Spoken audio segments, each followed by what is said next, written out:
For Project Spurs, I'm Paul Garcia, and this is the Spurscast. In today's episode, I'll be discussing the Spurs' starting lineup to begin the season, more Wemby observations, point Sochan, and the Spurs waiving Khem Birch. Let's go ahead and jump right into this episode. So I know it has been 1 week since I recorded a Spurscast with Colin Reed. At that time, the Spurs had only played the Oklahoma City Thunder in one preseason game, so there has been 3 preseason games since that point. And so I'm going to go ahead and do a quick recap of the last 3 preseason games. Then I'll go into some larger topics, discuss those a little bit later in more detail. So first, let's do a quick recap of the Spurs' last 3 preseason games since the last Spurscast. So I am recording this episode on Thursday evening. So let's go back to last Friday. The Spurs were hosting the Miami Heat in San Antonio. The Spurs won this game by 16 points. There was no Keldon Johnson, no Zach Collins, or no Doug McDermott. They were all out for this game. This was the game where Jeremy Sochan was introduced as the Spurs' new starting point guard. So everyone's been calling him Point Sochan. So that's how I'm going to be referring to him as well. One interesting note from this game was Wemby started at the 4 like he did versus the Thunder. However, it was also one of our first times seeing him play the 5 against some of the Heat bench players there. So he got some possessions in that game against the Heat at the 5. We do want to note that Miami did sit most of their core players out. They had multiple players out. Just to recap how Wemby did on this night, and I'll go into more detail a little bit later in the episode. He finishes with 23 points on 10 of 15 shooting, 4 rebounds, 4 assists, 3 blocks, 4 turnovers. Devin Vassell had a great night as well, 21 points. He made 6 threes in this game.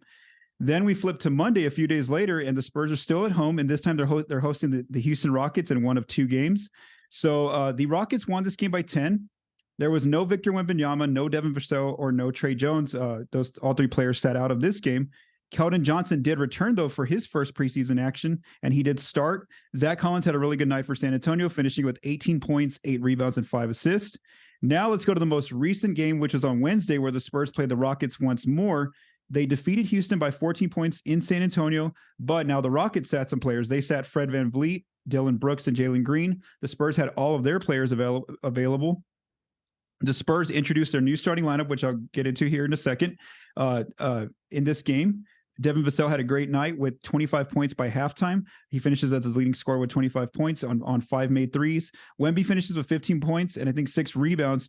He did have a little bit of a tougher night shooting the ball, and I'll talk about that here in a bit as well and during my observations. So let's get to our first topic, which is the question we've been kind of talking. If you've been listening to the Spurscast episodes or watching the YouTube videos, you know that either myself or whoever I have on as a guest, like Colin Reed, we've just gone numerous weeks and months kind of talking about, what starting lineup are the Spurs going to have? Are they going to go more traditional with Trey Jones at the point? Are they going to bring Jeremy Sochan off the bench?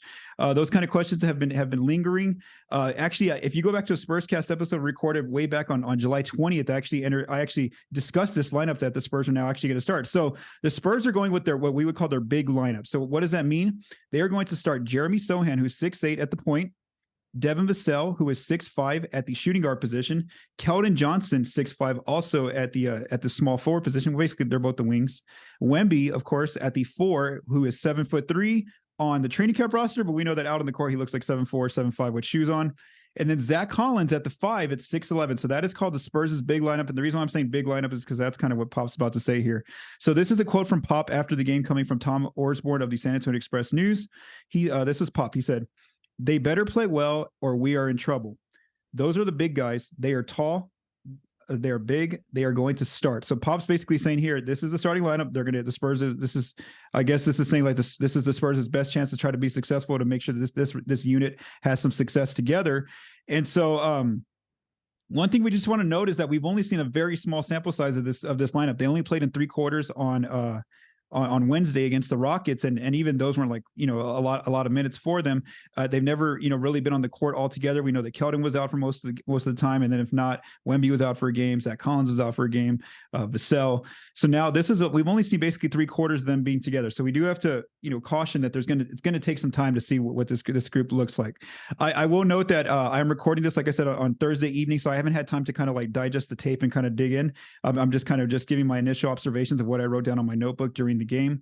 So just initial observations, again, without really studying film here, was defensively, they look pretty good. They look like, they really made shots tough in the half court for the Rockets. They really couldn't execute their offense. They had a tough time again, we want to note that some of the Rockets' key playmakers are out. Jalen Green's out. Fred VanVleet's out. So that's also something too. Houston didn't have their best offensive creators out on the floor. But again, this unit looked pretty good. A lot of size, a lot of length out there. They can switch almost every pick and roll or dribble handoff. There's not really going to be a huge weakness out there with this group. So that's one thing, is that versatility on defense. They can play that stifling defense, especially in the half court. So again, just starting this unit should point to some signs that this is going to definitely be a better defensive squad this year, especially not feeling dead last like they did last year at 30th. So those are just some initial thoughts on defense. Initially on offense, it's hard to get a good reading on them because, they start off very well out of the gate, where Devin Vassell got hot really quickly. He had like a 9-0 run by himself. They were up, I think, like 17-1 or something.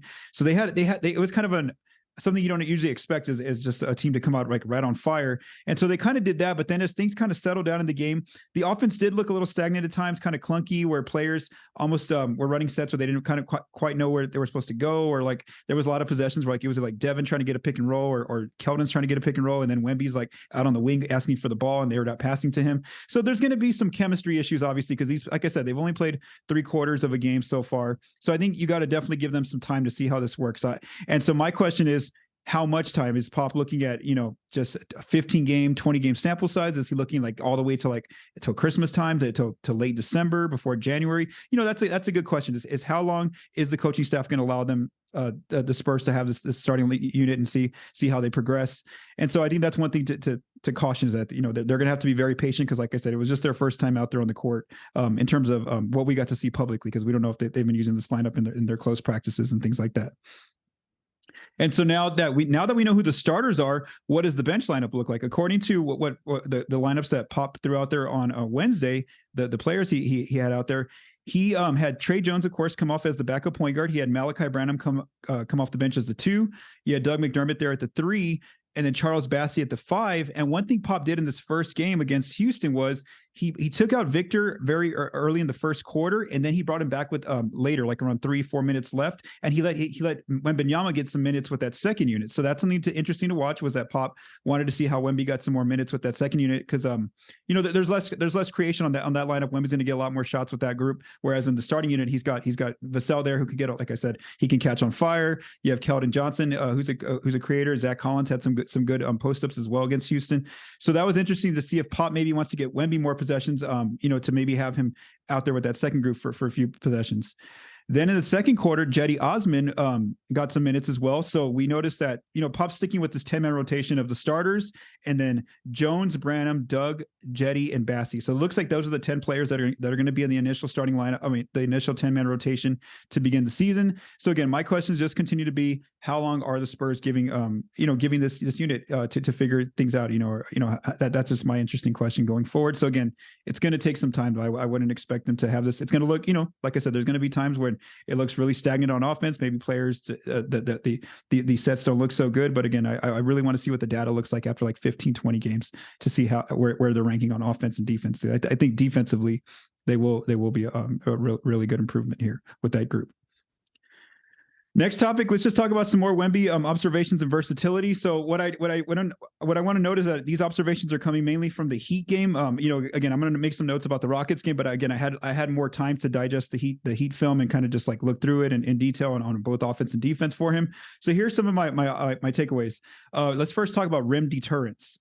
So as you've seen, if you've been watching these games, he's able to deter shots at the rim, where now it looks like, especially in that Heat game, where it looks like players, as they're about to release the ball, they're almost like kind of like trying to move their shot, either change the arc or the angle, or kind of just moving the position of their shot release just to try to avoid his length. And so he showed in a few possessions where like he ends up being the only player down there near the rim, and so he's able to like cover two players on one possession and try to get a stop, or at least make it a tough shot. So we're already seeing that rim deterrence from Wemby, and especially since he's not just playing out of the wing like we initially saw. He's getting minutes as a 5 at sometimes in those second with Sochan at the 4, as we saw in a few of those lineups against the Heat and against the Rockets. Finishing. So let's see how Victor finished. Finishing versus the Heat. If you watch that game, there was a lot of highlight plays for Wemby. He had that monster dunk off the Euro step in the open court. He's just like a monster in the open court. You get him one-on-one against someone, he's going to finish almost every time. Is what it looks like. He had that one where he catches the ball in the open court. off the pass, and he was only like 1 foot inside the 3-point line. He just uses like 2 steps and he dunks it with a Euro step. He had that play where Tre Jones sets the pick and roll for him, then he gives it back to Tre Jones. Wemby's like basically his foot's still at the 3-point line. He calls for the ball, like throw it up there. Tre Jones throws the ball and he's like still gets in the paint and still dunks it outside the restricted area, dunks it with 2 hands for the alley-oop. That was against the Heat. He also had that one play where he where one of the Spurs players gives him like the ball and he just uses a quick little like post against Thomas Bryant, and then with his left hand just like jams it on Thomas Bryant, and he was outside the restricted area when he did that. He had all that length, and Bryant, of course, there's that clip that went viral where Bryant's like looking like, what do I do against this guy? So obviously, you saw some of those highlight plays. Just his finishing is incredible. They're underneath the rim. There was also one play. He, like I mentioned earlier, he had a tougher night shooting against the Rockets, which I'll get into here in the next segment. But there was a play where the Spurs' coaching staff, it looked like out of a timeout, they drew up like a half court set where out of a timeout where they basically set like a screen for him and he did a backdoor cut and he got it. And again, he looked like he was outside the restricted area. He still just with his right hand just mashed that ball in and finished with a dunk. Now let's talk about his shooting, Wemby's shooting. So versus the Heat, he had a really good shooting night. Like I said, 10 to 15 from the floor. In the half court, he showed more mid-range pull-ups in that game, as well as continued to run off screen action and finish and making shots. He showed a lot more of his ability to create by dribbling to the side and then shooting that jumper. Also, he showed his step backs. There was a play where he kind of like posted his defender, and then near the restricted area, the non-restricted area, should I say, he kind of did a fadeaway and made a mid-range jumper fadeaway. Then against the Rockets, as you saw the numbers there, he shot 3 of 10 overall for the night. This one he struggled a little bit more. So what we noticed was that he would kind of catch it outside the mid range, but at the post position, and then he kind of just do that quick face up, and then take the contested mid ranger. And then just listening to Ime Udoka's comments after the game, he basically said that he liked trying to get his get the Rockets defenders to basically take away Victor's space as much as possible, especially by having smaller wings. He said he wanted them to be more physical with him and not let him get his space in the post. So he was basically trying to get him to avoid that space for Wemby. That way Wemby couldn't quite create with his length and his size. And so he liked what he saw Ime out of the defenders against Wemby on this night. However, I will note though that Wemby, the Rockets really couldn't contain Wemby early on, where when he went to the free throw line multiple times. He had seven made free throws already in the first half, and then in the second half he did a little bit better shooting the ball. He had a pick and pop made 3 and a spot up 3. And so I guess that's just more of like they're like the Spurs have said, they're going to kind of just be a little more hands off right now in terms of kind of seeing where he's more comfortable out on the floor. And so as time goes on, I think they'll start to work with him on which shots to take and maybe which ones to kind of hold on to the ball and try to maybe move the ball, or else try to do something a little bit differently instead of taking some of those contested face up ones that he struggled on against the Rockets. And again, we'll see what happens with different defenses and how they game plan for him. But like I said, he had a really good shooting night against the Heat, and then he had a struggling night shooting the ball against the Rockets. Ball handling, Wemby showed this as well in these last two in those 2 games that he played. He showed his ability to run more pick and roll possessions. There was times when Jetty Osman setting the screen for him. There was two times where once in the Heat game and then once in the game against the Rockets where it was Tre Jones setting screens for Wemby. So that just shows you his versatility, that he can basically be the lead ball handler and you have Tre Jones the one setting screens for him. And then, of course, he had another viral play on Wednesday evening where he gets a steal in the open court. Reggie Bullock comes to try to stop him, and nope, he puts the ball through his legs like Manu Ginobili would do, and he gets it on the other side, and then he ends up going down the court. So again, you're basically guaranteed like almost 1 to 3 highlight plays from Wemby a night is what you're seeing here very early on in just these few preseason games. And then passing wise, again, he's still finding his teammates in that game where Vassell really went off with that 21 points, where he made 6 made threes. A lot of those threes were off Wemby passes. So he's drawing the attention of the defense, and then he's able to kick it out to especially Vassell, who's going to be like that main 3-point shooter that starting lineup needs. And so he's showing up, of course, his passing versatility again. So just three preseason games that he's played in so far, he's just been he's shown some really spectacular signs here on both ends of the floor. And like I mentioned, this is something we mentioned on the Spurscast. It's not always going to be where he's going to make 10 to 15 shots a night. There's going to be some struggles at times, and so we'll just see how he adjusts and how it goes going forward. Next, let's talk about Point Sochan. So, like I said, Jeremy Sochan has only played in 3 games as a starting point guard for the Spurs here in the preseason. Here is just his initial stats, and again, it's small sample size. It's also preseason, so let's just keep those things in mind. 9.6 points, 4.7 rebounds, 2.3 assists, 1.3 turnovers, 2 fouls, and 2 steals. So let's really focus on those some of the numbers here, which is a 9.6 points and 2.3 assists to 1.3 turnovers. So again, because this is going to be a big responsibility for Sochan being the new point guard for the team. So again, just some of my initial observations of what I've seen. I haven't really got a lot of time to digest into that Houston data from last night or the game film. So he's showing that he can bring the ball up the floor. They give him the ball, he gets a defensive rebound, he pushes up the floor, and he gets them into their initial sets. Whereas like if like a wing like Keldon or Vassell's coming to get the ball and then start like a DHO, a dribble handoff, they can come up and get the ball. The bigs can also come up and get that initial pass, then wait and look and see if people are cutting underneath. So he's able to do those kind of actions. There's not really too much difficulty. He's also learning to naturally react to being a point guard. That was one of the things that Devin Vassell mentioned, was that in that first game against the Heat, when Sochan first got that starting role, there was a few plays where like the team would score and then it's time to inbounds and Sochan's heading out to the other side of the court and Vassell had to basically tell him, no, you're the point guard. Like you got to go get the ball. So there's going to be like that transition of just having that familiarity of naturally saying, okay, I got to go get the ball for the next possession. So those are things that they're going to work on with him, that he's going to need more game reps, I think, to figure out. And Sochan himself and his teammates are all admitting that, it's going to be a work in progress. This is not going to be something that's going to go perfect. Here was his quote just the other night against, it was that first game against the Rockets. He said this: there's ups and downs. It's a process. And, this goes back to media day. I was, like I said, I was in San Antonio for media day. And one of the questions he got was, what if the Spurs put the ball in your hands a lot more? Are you prepared for that? And he said, yes. Like he said, he was willing to take on that challenge. And this is before this happened. And he basically said, it's not always going to be pretty. There's going to be some ups and downs. It's going to be, it's going to take time. And so I think that's the one thing that we have to really focus on here, is that it's going to take some time for him. There's going to be some good and bad nights. And again, I'm just eager again to that question of how long does the coaching staff, allow him to, how many games is it, how many months is it, those kind of questions. What I've seen defensively is he's guarding most of the point guards in these lineups a lot of times, but like I said, the Spurs do switch a lot now on the pick and rolls, and so or the dribble handoffs, and so he can't switch in those pick and rolls and dribble handoffs because obviously he has a size there at 6'8". But if the guards get like a little bit of space, they are able to drive downhill, is what it looks like early on. He's also when Trey Jones enters the game and Jeremy can go back to being just his natural position of like the power forward position, so he can be a 4 and then Wemby can be like the 5. So he's able to slot back and forth between different positions depending on who's out there on the floor with him. Offensively, what I noticed is that he's having a little bit of trouble getting to the rim off his own speed and or even just using one screen. So a lot of times if he's like trying to go downhill, the defenders are still there with him, and so he's having to put up some contested, like non-restricted type of shots. Just some last observations. Like I said, Jones comes off as the backup point guard in this situation, and then for Blake Wesley, what this means is with Sochan and Jones getting all the minutes, it looks like Wesley's going to end up being that third rotation point guard again this season.